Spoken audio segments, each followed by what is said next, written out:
what a nice face you've got. In fact, he's rather charming altogether.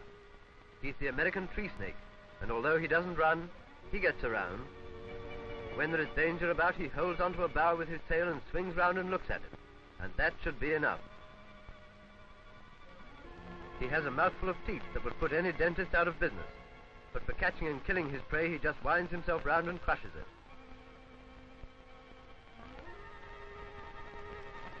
Watch him now crawling over the trunk. Notice the strength of muscle as he moves. He has a way of curling his tail into a neat rosette. Here is the English grass snake, quite harmless and not a quarter the size of the other, but the American one is probably exaggerated. He has a very pretty turn of speed, both on land and in the water. You might look out for one next time you're bathing. They're such fun to meet. And while we're on the subject of bathing, this is probably the origin of the legend of the sea serpent. Sea lions diving and looking like the curves of a snake.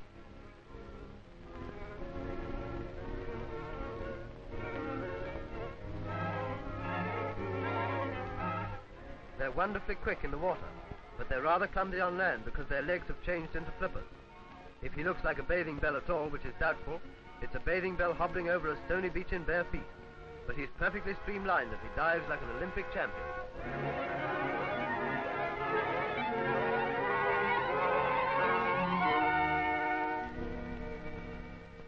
Watch that whirling rush again in slow motion. Even at a fraction of his real speed, he's like a young torpedo.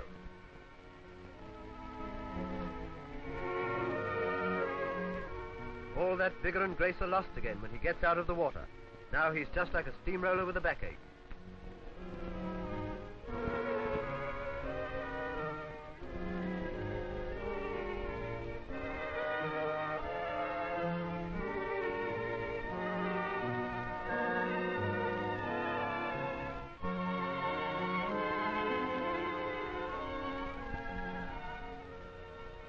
And yet when he dives once more,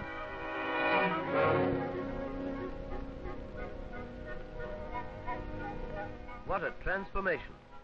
How am I doing? Here are some more creatures that are absolutely at home in the water. The black-footed penguins. They're not very original. Where one goes, the others go too. That must be very awkward at times and may be the reason why penguins always look malnourished.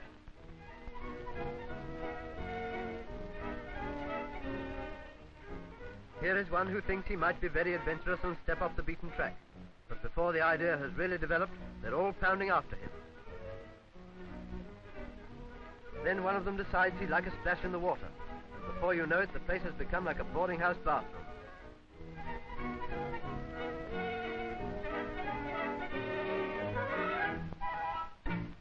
Here comes the bathing squad, and watch the contrast between penguins traveling on land and in the water.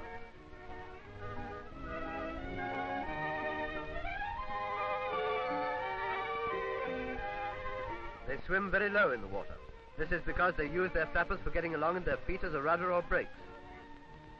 Our cameraman is also evidently using his flappers for swimming because he's gone so low that he's sunk.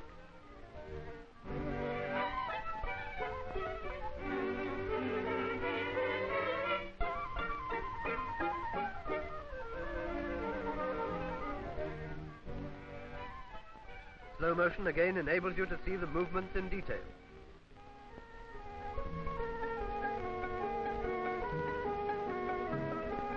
I don't know if you notice anything wrong with this picture, but it looks to me as though the penguin only has to take a wrong turning and he'll be in the orchestra.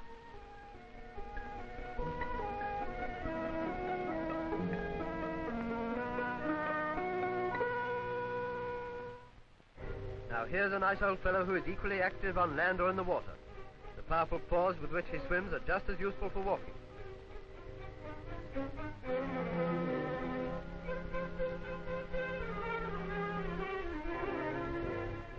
His heavy coat is very oily, so that the water runs off easily, and the bear never feels wet or cold.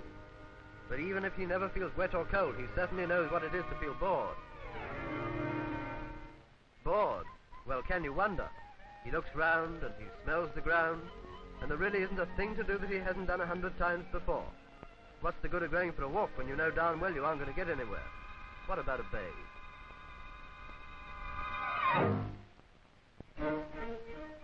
The lion is up. Come back. We didn't see you. Thanks. Now come out again in slow motion. wonderful what you can make animals do. As you can see, the lion is a remarkably powerful runner, for the king of the jungle, king though he may be, has to do his own hunting. With a close-up of his magnificent head, it's easy to see why he is called the king of the jungle. But of course, when he was a little boy, he wasn't quite so dignified. Oh, he used to snarl a bit and scratch a bit, but people didn't take quite so much notice of him as they do when he's grown up. At the same time, there's no harm in putting in a bit of practice at being fierce and dignified, especially dignified. What's the matter with you? I'm sick of this place. Much better go somewhere with... Whoop. Those shaky steps very soon go steady, and there's not very much hesitation about those of the most powerful and agile of all beasts, the tiger. Let's have a closer look at him. With our camera only about 2 inches out of reach, no wonder his mouth waters. But cameras are pretty tough. Who's that over there? Well, maybe a nice piece of director. Don't you believe it, old boy, they're tougher still.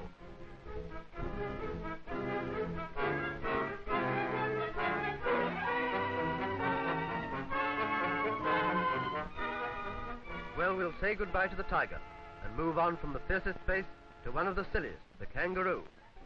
He seems a rather ridiculous creature altogether. Instead of running, he jumps, but he always looks like a jigsaw puzzle with a couple of parts missing.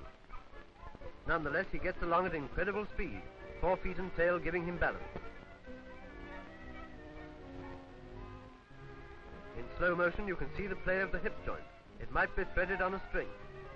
Either that or he's going to lose another couple of parts.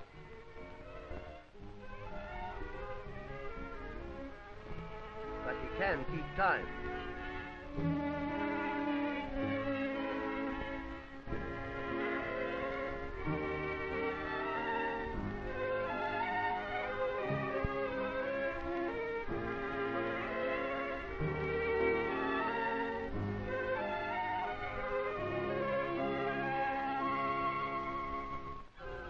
And here is Andrew, the baby chimpanzee. When he's in a hurry, he runs on all fours, looking something like a little black spider. We might as well say so anyway, because ever since we were told that we are descended from monkeys, a lot of people have been making funny remarks about it.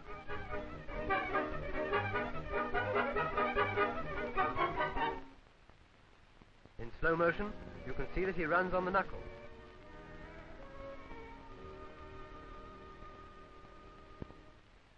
And here is the gibbon, actually the nearest to man of all the animals, for he can run erect on his hind legs.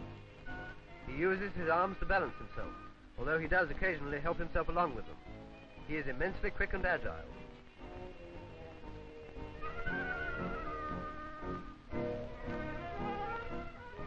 He is also very graceful. Even if you don't think so, you have to say so, otherwise you get another of those nasty remarks.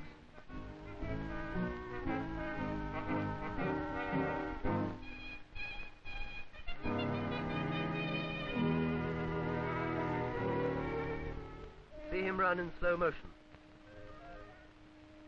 Beautiful.